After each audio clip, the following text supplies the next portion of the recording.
चलिए स्टार्ट करते हैं। स्टार्ट करते हैं टॉपिक को। नया टॉपिक है ग्लिसरॉल। क्या?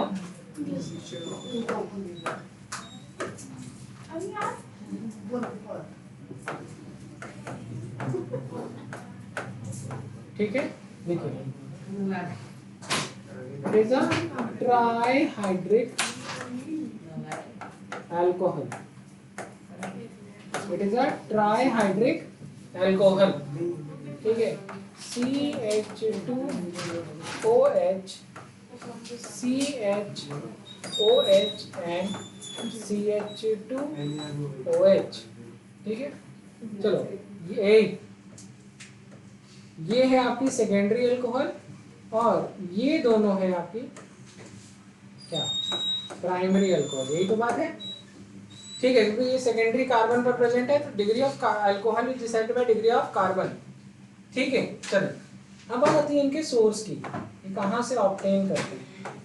तो इनके sources are natural oil, oil कहिए, नेचुरल फैट कहिए। ठीक है,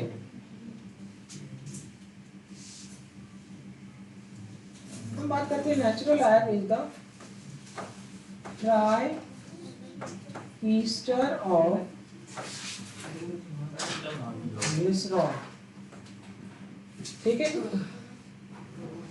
natural oil is a triester of glycerol. Note करिए।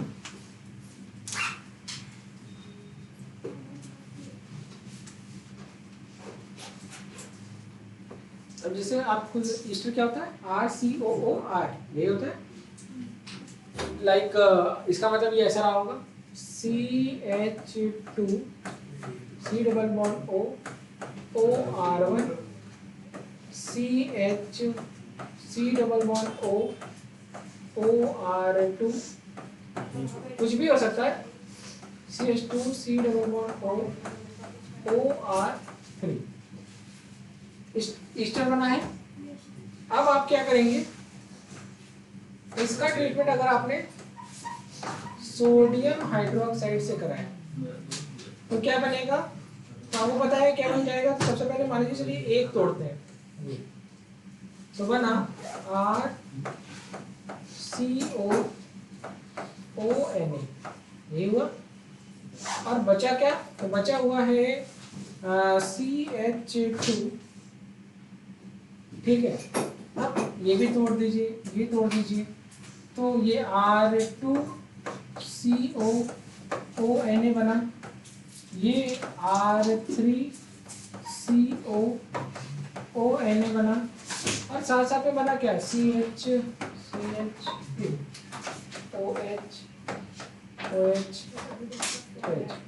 अच्छा, इस रिएक्शन को क्या कहते हैं, सैपोनिफिकेशन। क्या कहते हैं, क्योंकि ये क्या है, दीज आर सोप। क्या, सोप। ठीक है, अब मेरी बात को समझिएगा, यहाँ पर मैं इसलिए समझाना चाहता हूँ, अगर ये तीनों ही एल्काइल ग्रुप सेम है, जनरली अगर हम लेंगे, अगर हमें सोप बनाना है तो हम एक ही फॉर्म, एक ही टाइप का जो है सोडियम सॉल्ट ऑफ एसिड लेना चाहेंगे, तो हम हर जगह एल्काइल ग्रुप सेम रखेंगे। तो जैसे मैंने R1 R2 R3 लिया है, इट मे भी तीनों में सेम हो, CH3 या C6H समथिंग, कोई भी एल्काइल ग्रुप, बड़ा एल्काइल ग्रुप, 17 कार्बन 15 कार्बन। ठीक है, मेरी बात समझ में आई। और हमको साथ में एक प्रोडक्ट क्या मिला, ग्लिसरॉल। तो what is this actually, this is the natural oil या नेचुरल फैट, यही है ना। इसको आप यहाँ पे लिख सकते हो, ये है क्या एक्चुअली, नेचुरल ऑयल या फैट। आप एक लाइन में भी रिएक्शन लिख सकते हैं। हाँ, चलिए नोट करो।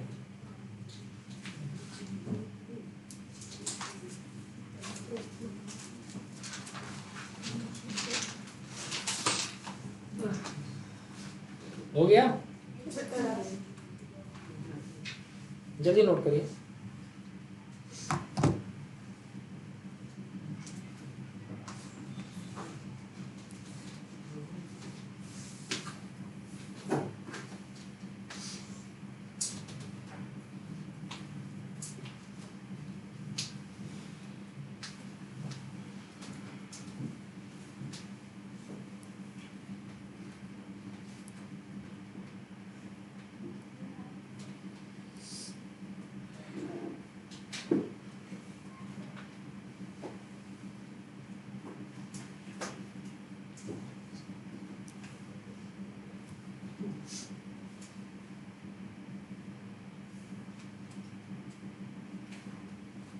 हो गया, थोड़ा बताइए। चलो ठीक है, हेडिंग डालिए रिएक्शंस। सबसे पहली रिएक्शन लिखिए, रिएक्शन विद सोडियम मेटल। ठीक है, अच्छा रिएक्शन विद सोडियम मेटल लिखो, due to presence of acidic hydrogen, due to presence of acidic hydrogen. ठीक है, reactivity order, primary alcohol, secondary alcohol, tertiary alcohol, this is the order of reactivity. मतलब sodium metal से कौन कितनी तेजी से react करेगा।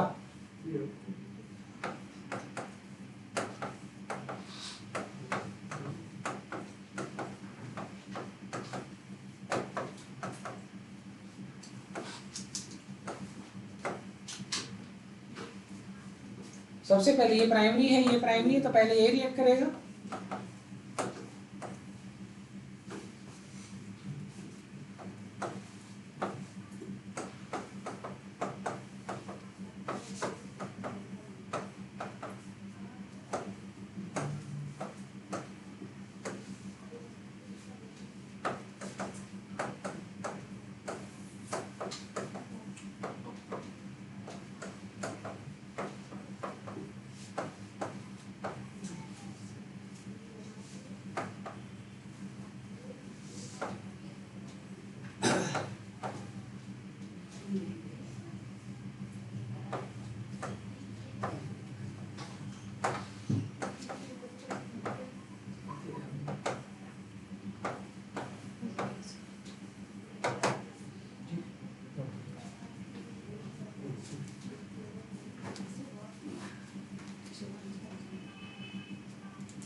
ठीक है, अब हम देखने जा रहे हैं कि अगर हम इसका रिएक्शन कराएं किसके साथ, HI के साथ। हेडिंग डालिए,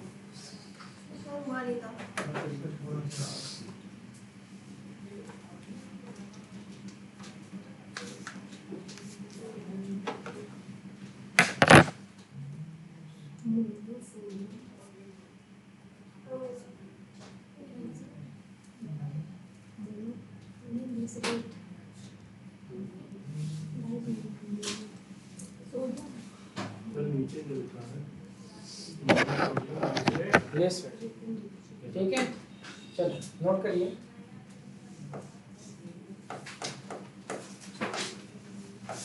रिएक्शन विद HI। अब सबसे पहले हम बात करेंगे विद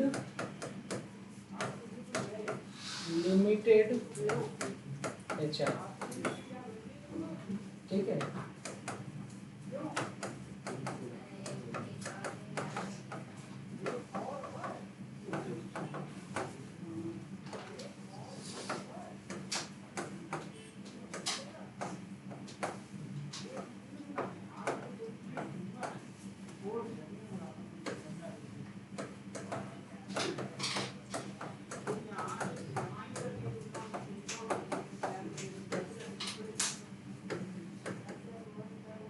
ठीक है। सब्स्टिट्यूशन, आयोडाइड आयन किसको रिप्लेस कर रहा है, हाइड्रोक्साइड आयन को।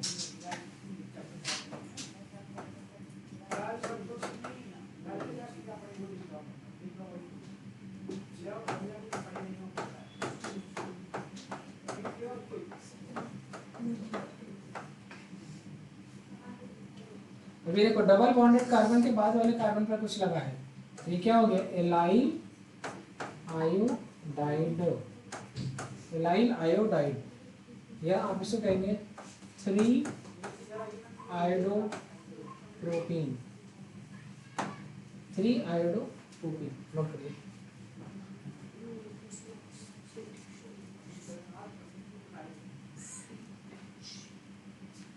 ठीक है, अभी देखिए ये विसिनल पोजीशन है और लाइक काइंड ऑफ आप कह सकते हैं विस डाई आयोडाइड क्या होता है, अनस्टेबल होता है। क्या होता है, अनस्टेबल, इसलिए यहाँ से क्या निकल गया, आयोडीन।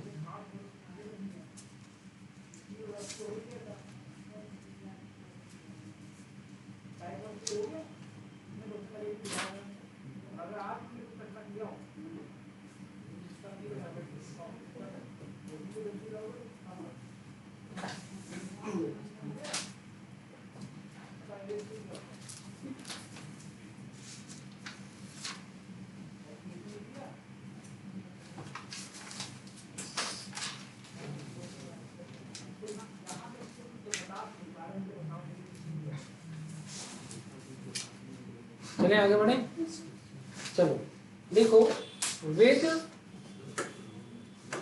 यहां लिखो बी, लिखो इसको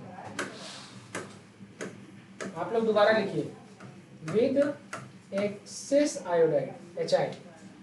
तो यहां तक तो ठीक है, यहां तक ठीक है। इसके बाद HI बहुत ज्यादा है, फिर से आपने इसका ट्रीटमेंट किया HI के साथ। अब ये बॉन्ड टूटेगा, कौन सा बॉन्ड टूटेगा, ये बॉन्ड टूटेगा और यहाँ पर आएगा, यहाँ पर लगेगा आयोडीन और यहाँ आएगा हाइड्रोजन। क्या आएगा, ठीक, इसका मतलब जो स्ट्रक्चर बनेगा, ये टूटेगा HI ऐसे और यहाँ आया CH2I CHI एंड CH2 था, एक हाइड्रोजन और लग गया तो क्या हो गया, CH3। अब आप यहां देखिए दोबारा से ये फिर से विस डाई आयोडाइड बन गया। क्या बन गया, विस डाई आयोडाइड। ये अनस्टेबल होगा ना, अभी पढ़ाया था। फिर से आप इसका ट्रीटमेंट कराइए HI के साथ, एक्सेस पे है ना, खूब सारा HI है, ठीक है। अब ऐसी सिचुएशन में क्या होगा, HI क्या आप समझो यहां से आयोडीन निकल जाएगा। क्या निकल जाएगा, आयोडीन निकल जाएगा, क्योंकि अनस्टेबल है ना।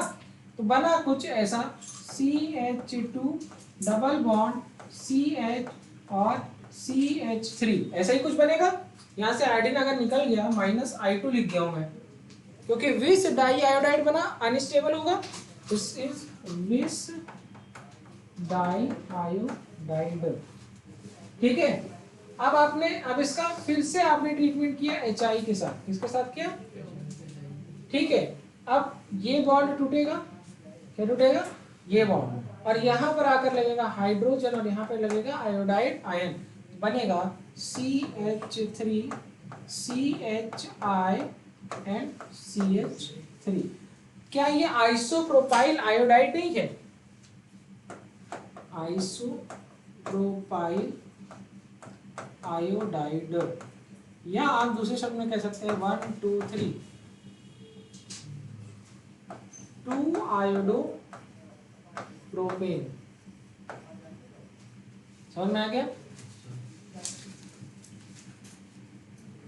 नोट कर लीजिए।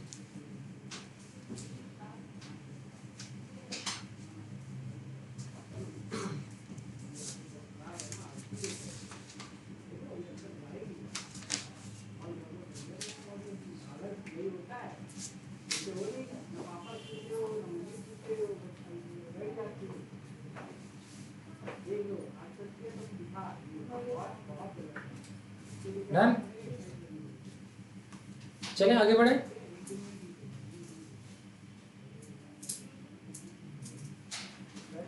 समझ में भी आया कि खाली लिख लिया?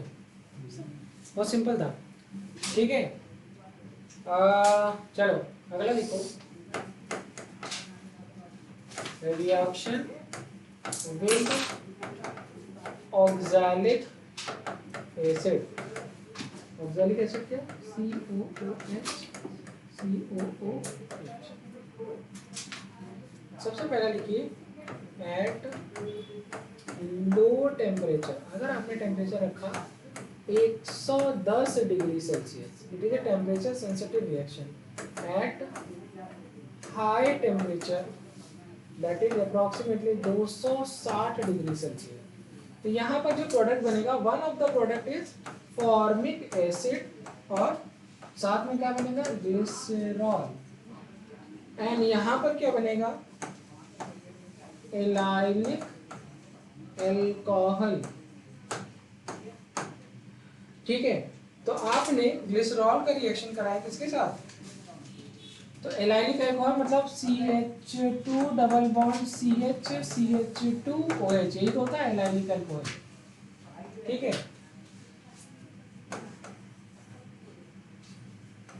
Next is dehydration. तो रिएक्शन विद ऑक्सैलिक एसिड किसकी बात हो रही है? रिएक्शन ऑफ, लिख लो मेरे बच्चे, नहीं तो क्या पता, ग्लिसरॉल विद ऑक्सैलिक एसिड। ठीक है, इसका मतलब आप करा क्या रहे हैं? CH2OH CHOH CH2OH का रिएक्शन करा रहे हैं। COOH CO, ये प्रोडक्ट मिल रहा है। कंडीशन अगर लो टेम्परेचर है तो ये प्रोडक्ट मिल रहा है, हाई टेम्परेचर है तो ये प्रोडक्ट मिल रहा है। Next is dehydration of glycerol. CH2OH CHOH CH2।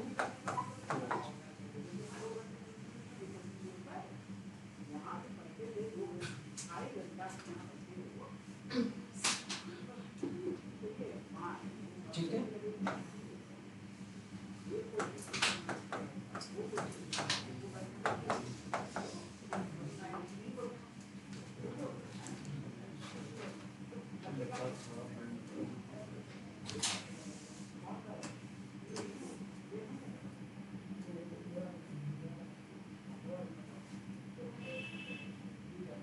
ठीक है, नोट कर लीजिए, नोट करिए फिर से।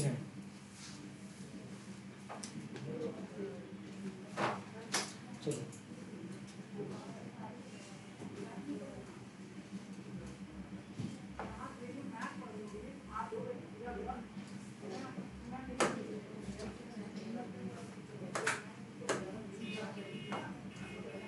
यहाँ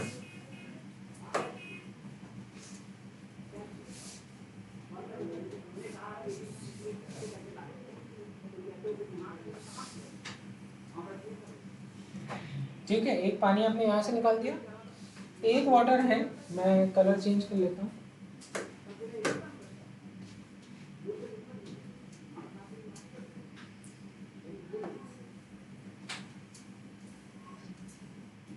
एक वाटर आपने यहाँ से निकाला, मतलब एक हाइड्रोजन यहाँ से लिया, हाइड्रोजन यहाँ से लिया, ऑक्सीजन यहाँ से लिया।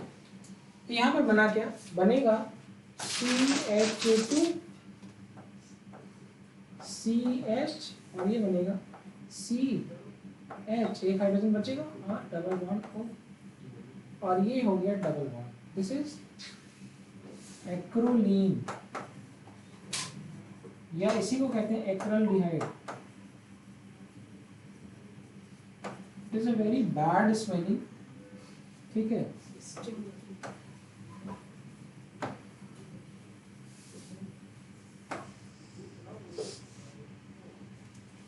और आईपीसी नेम क्या हो जाएगा? Prop 1 2 3 2 enal. Prop 2 enal. सबसे पहला आता है, अब आगे चलते हैं, अपन पढ़ने जा रहे हैं टेस्ट ऑफ ग्लिसरॉल।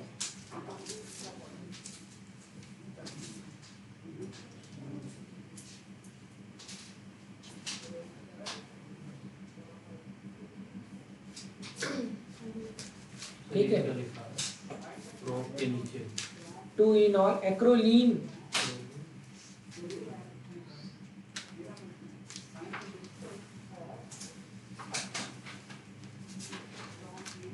ठीक है। चलिए लिखिए टेस्ट ऑफ ग्लिसरॉल। सबसे पहला इज एक्रोलीन टेस्ट, यही वाला जो टेस्ट था एक्रोलीन टेस्ट, और दूसरा इज डंस्टन टेस्ट। कौन सा? Dunstan test. लिखिए हेडिंग डालिए Dunstan test.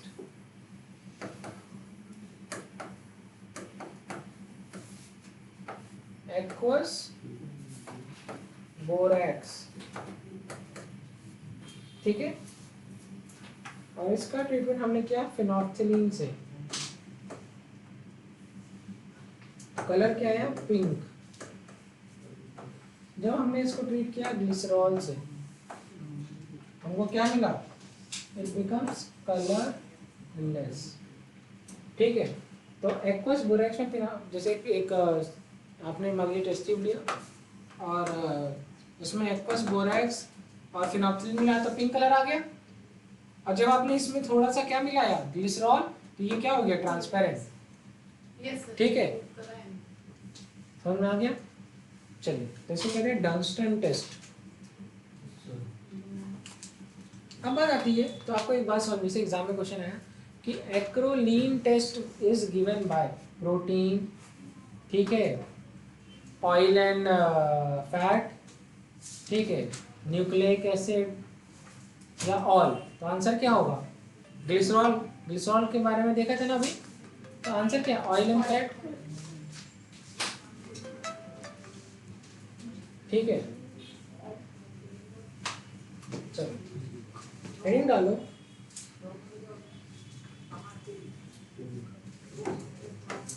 Oxidation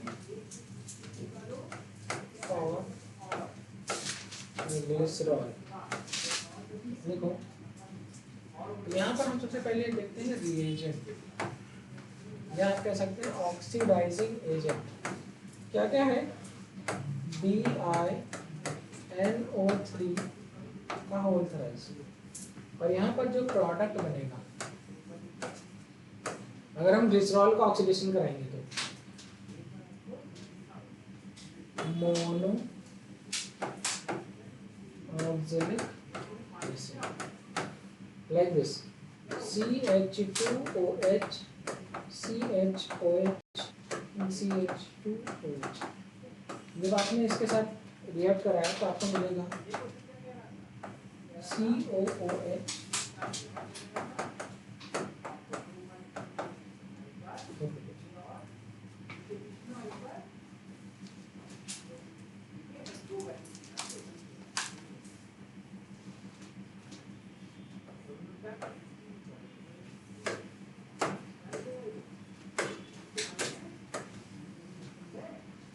मेसोऑक्सैलिक acid,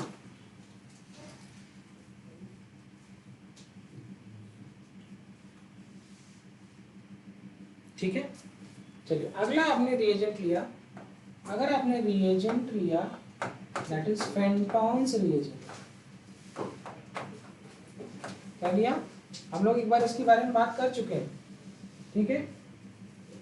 it is FeSO4 साथ में H2O2। तो अगर आपने रिएक्शन कराया तो पता है आपको प्रोडक्ट क्या मिलेगा? मैं सीधे प्रोडक्ट लिख देता हूँ। प्रोडक्ट मिलेगा, you will get mixture of glycerol डिहाइड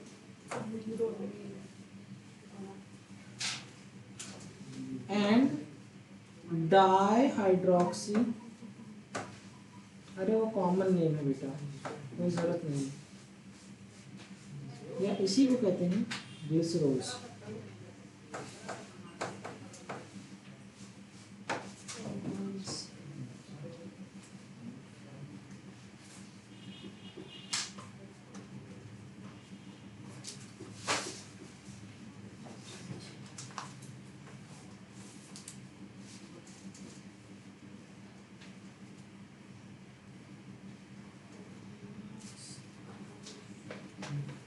ठीक है, आगे बढ़ जाए।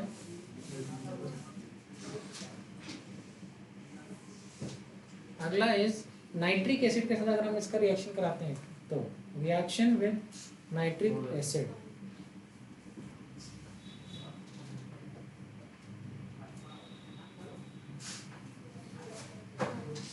ठीक है, चले आगे बढ़े। नेक्स्ट देखिए, रिएक्शन विद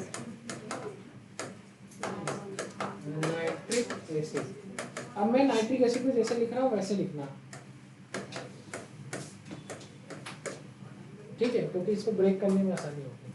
ठीक है, नाइट्रिक एसिड इस फॉर्म में ब्रेक होती है, CH2OH CHOH CH2OH।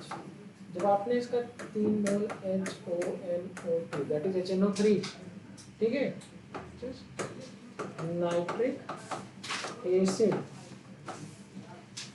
के साथ रिएक्ट कराया तो आपको मिला CH2ONO2 CHONO2 और ये CH2ONO।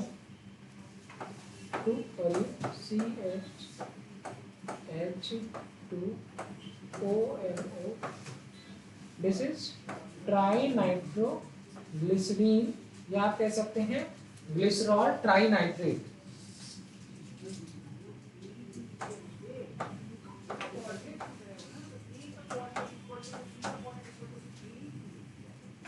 ठीक है, क्या है ईस्टर।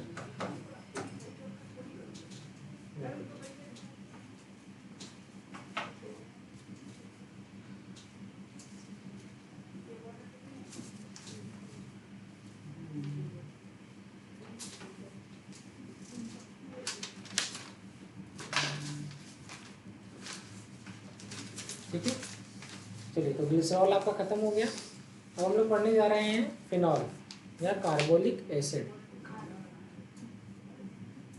नोट हो गया?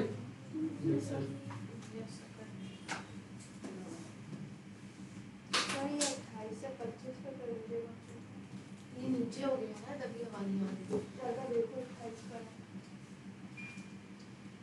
करंट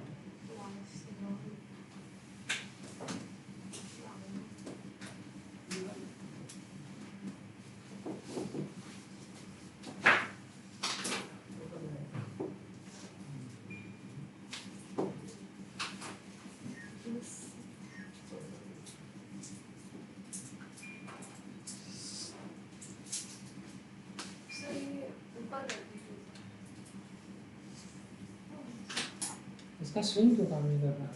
क्योंकि इसने नीचे कर दिया हाथ से। जगह उसको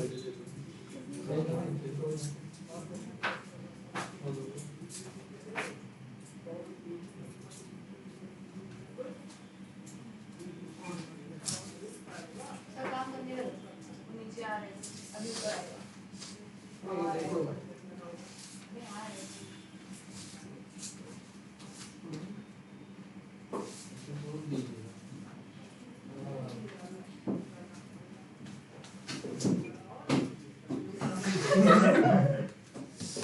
चलो, अब अच्छे हवा लगे।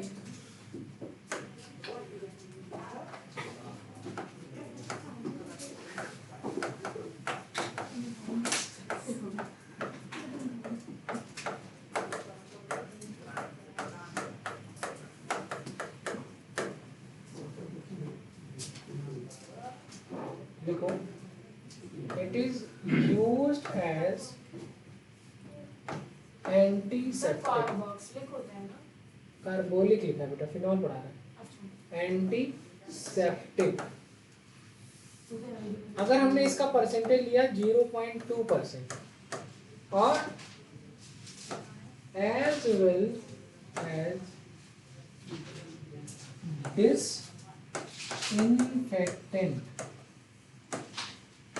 अगर इसका परसेंटेज हमने लिया 1%, तो जैसे ऑपरेशन थिएटर वगैरह है, इन सब ये सब है, ओटी वगैरह, तो वहाँ पर हम, या फिर आपका वॉशरूम है, रूम है, वहाँ पर जब हम फिनॉल का disinfectant as a disinfectant use करते हैं तो वहाँ पर जो इनका कॉम्पोजिशन होता है उसमें फिनॉल की परसेंटेज होती है 1%, और अगर हम इसको एज एन एंटीसेप्टिक यूज़ करेंगे तो इसकी परसेंटेज कितनी होगी फिनॉल की 0.2।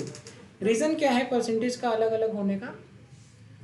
अगर परसेंटेज बढ़ गई तो ये लिविंग सेल और डेड सेल दोनों को मार देगा। मतलब एंटीसेप्टिक और डिसइंफेक्टेंट में सिर्फ इतना अंतर है कि एंटीसेप्टिक लिविंग सेल को नहीं मारती, ठीक है, वो सीधे एंटीबॉडी वो बैक्टीरिया वगैरह पे एक्ट करती है, लिविंग सेल पर नहीं एक्ट करती। लेकिन अगर आप डिसइंफेक्टेंट कहीं लग जाए तो वो लिविंग सेल को भी मारेगा और साथ साथ बैक्टीरियल सेल या फंगल सेल को मारेगा ही है। ठीक है, ये दो डिफरेंस है, ये बेसिक डिफरेंस होता है एंटीसेप्टिक और डिसइंफेक्टेंट में, परसेंटेज कॉम्पोजिशन में ही अंतर है। ठीक है, चलिए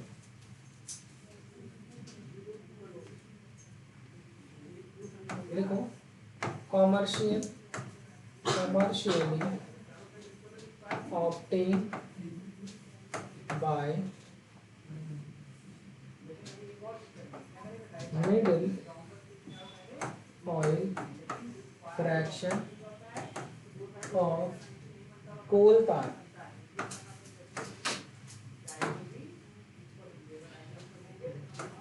जैसे ये है बेंजीन, और इसका ट्रीटमेंट आपने कॉन्सेंट्रेटेड नाइट्रिक एसिड और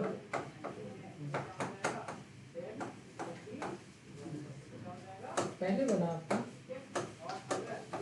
नाइट्रोबेंजीन,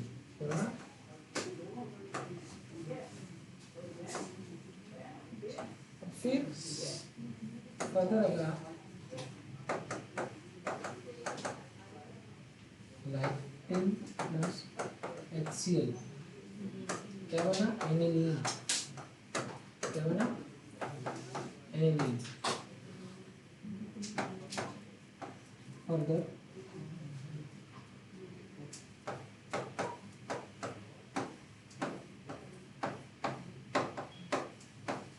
इसे कहते हैं डाई एजोटाइजेशन।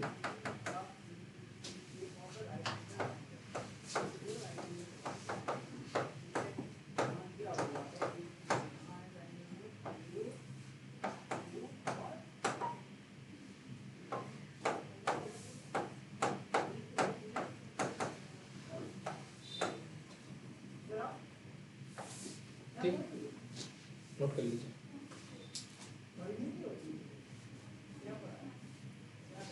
डाई एजोटाइजेशन लिखा है नीचे, NaNO2 प्लस HCl।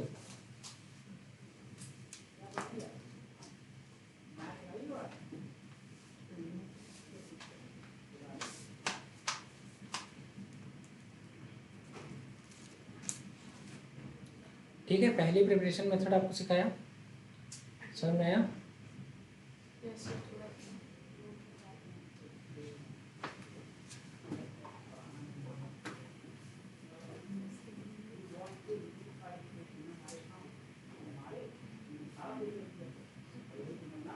नीचे लिखा है बेटा NaNO2 plus HCl die azotisation. ठीक,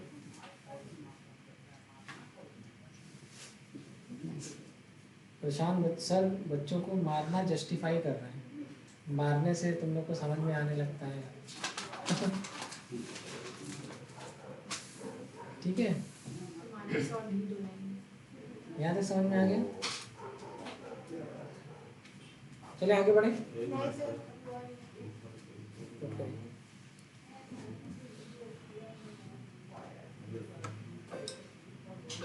सर वो H2O लिखा है। हाँ बेटा, हाइड्रेशन।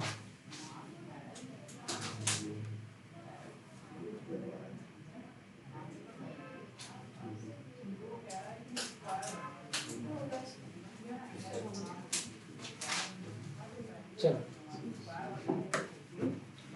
अगला लिखो,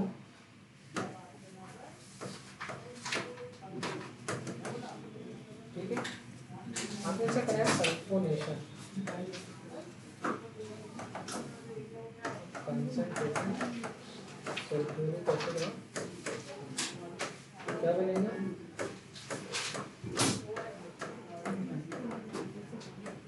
ठीक है, फिर आपने इसका ट्रीटमेंट कराया सोडियम हाइड्रोक्साइड और आपने किया था, आपको मिला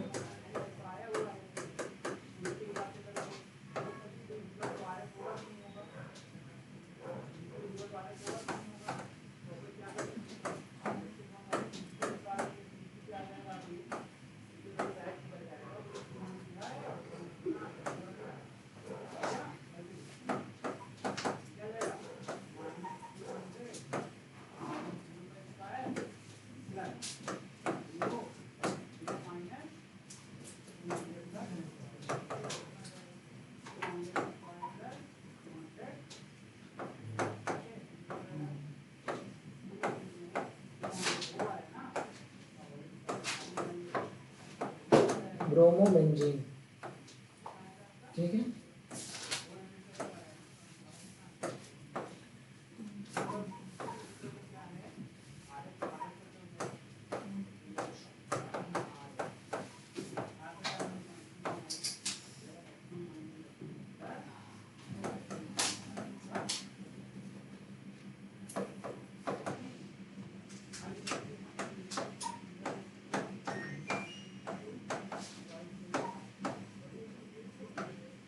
नोट करिए।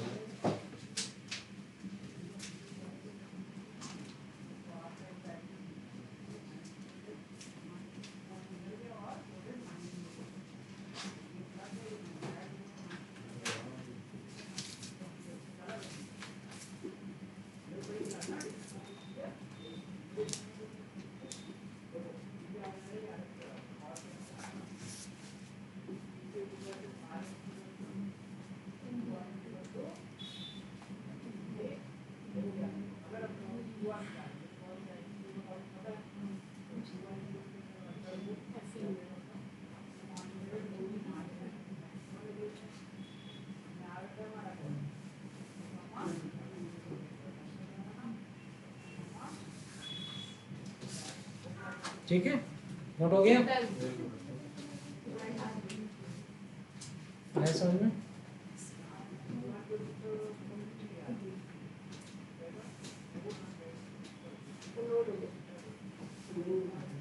किसी का बचा है? प्लीज नोट करो बेटा।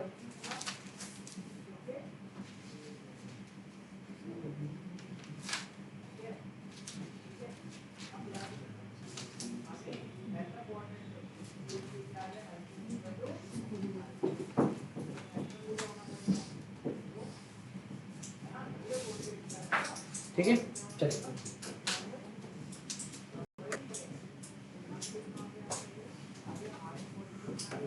हमने लिया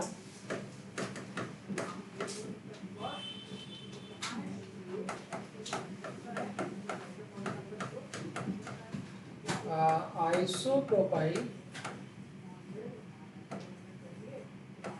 बेंजीन, या इसी को हम कहते हैं क्यूमीन, ठीक है। फिर क्या किया हमने, इसका एयर ऑक्सीडेशन कराया, हमको मिला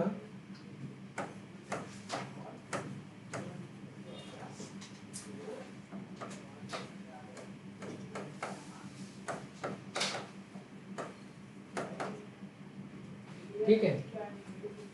अब जब हमने इसको हीट किया तो ये मॉलिक्यूल रीऑर्गेनाइज हो गया।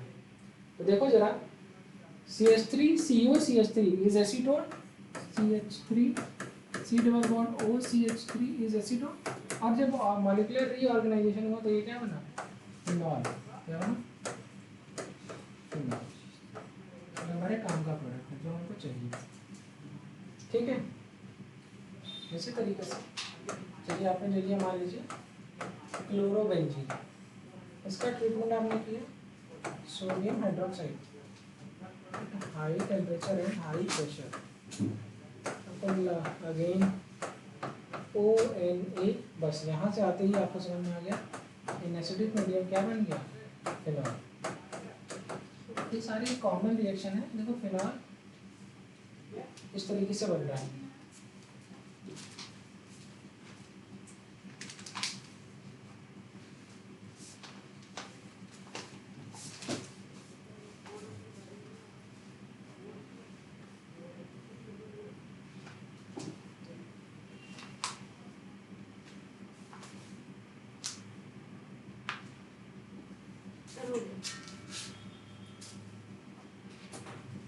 ठीक है, सबने नोट कर लिया?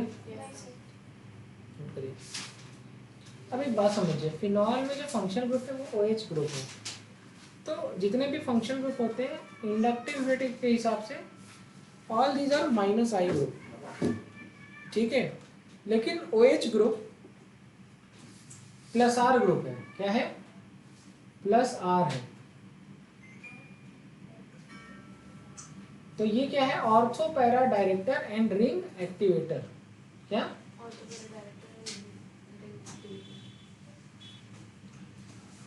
ठीक है, चलिए नोट करिए। तो एसिडिक स्ट्रेंथ ऑफ फिनॉल, देखो फॉर्म पैरा ऑर्थोमेटा, हेडिंग डालो एसिडिक स्ट्रेंथ ऑफ फिनॉल। आप लोग लिख लीजिए POM पैरा ऑर्थोमेटा। ठीक है, चलिए अब ये बनाइए फिनॉल।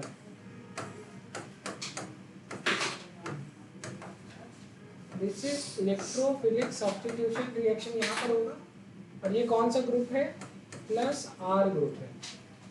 तो all +R group are ortho and para directors. +R group क्या होते हैं? ऑर्थो पैरा डायरेक्टर होते हैं। लिखिए reaction due to benzene ring क्या होंगी? Electrophilic substitution reaction. क्या होंगी? Electrophilic substitution reaction. और रिएक्शन ड्यू टू, ठीक है, +R power of OH group is ortho and para director and क्या होगा? strong ring activator। ये सब नहीं समझ में आ रहा होगा ना? ये सब एक्चुअली टॉपिक है आपका रिएक्शन मैकेनिज्म का। ठीक है, तो कल आप लोगों की एक्स्ट्रा क्लास जब लगाएंगे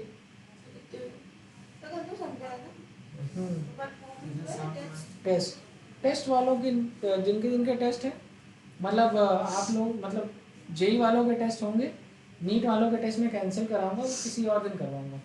तो बायो उसमें चलेगी, लेकिन ये नहीं चलेगा टॉपिक। ठीक है, चलिए। और जब आप दोनों खाली हो जाएंगे तब मैं उसमें क्या चलवाऊंगा? आपका केमिस्ट्री चलवाऊंगा। नहीं, टेस्ट होगा, देखते हैं। आप लोगों का बायो का कोर्स कैसे चल रहा है? क्या कितने टॉपिक हो गया है? लगभग खत्म हो गया। 11th 12th है बायोटेक। 12th का सिलेबस खत्म, मतलब बायोटेक एंड एप्लीकेशन चल रहा है, बस आखिरी चैप्टर है। और 11th में क्या चल रहा है तुम लोगों का कोर्स? जूलॉजी स्टार्ट है। बॉटनी पूरी खत्म। बायो मॉलिक्यूल या बायो प्लांट ग्रोथ? ठीक है, चले। मतलब आपका बायो 80% के ऊपर खत्म हो गया है। मतलब 12th में तो सिर्फ एक चैप्टर चल रहा है, और 11th में। और केमिस्ट्री में ऐसा कोई चैप्टर? कल संडे है, सारे बच्चे आ सकते हैं टेस्ट के बाद। सर यही 5 बजे ना, 3 बजे खत्म होगी, 4 बजे से क्लास कर लीजिए, 1 घंटा रेस्ट कर लीजिए। सर 3 बजे तक ये चलेगा। सर ने कह रहा था कि कल 3 रात के 9 बजे तक हम लोग को जो भी टेस्ट किया है जेई का, पूरे तीनों की तीनों 9 बजे तक उन्हें चाहिए। अच्छा, ऐसा बात है। चलिए ठीक है। अगर मैं यहाँ से अगर कोई मुझे परमिशन मिलती है तो मैं बताता हूँ, कोई एक्स्ट्रा क्लास अगर लग सकती है तो ज़रूर लगाएंगे। ठीक है, मैं उसके लिए आप लोगों के लिए कुछ ना कुछ मदद करवाऊँगा भाई, ऐसा नहीं है, मैं निर्दयी इंसान नहीं हूँ। ठीक है, यहाँ तक सब समझ में आ गया? चलिए फाइन, ठीक है, चलिए आज यहीं तक पढ़ते हैं, बाकी नेक्स्ट क्लास में करेंगे। Thank you.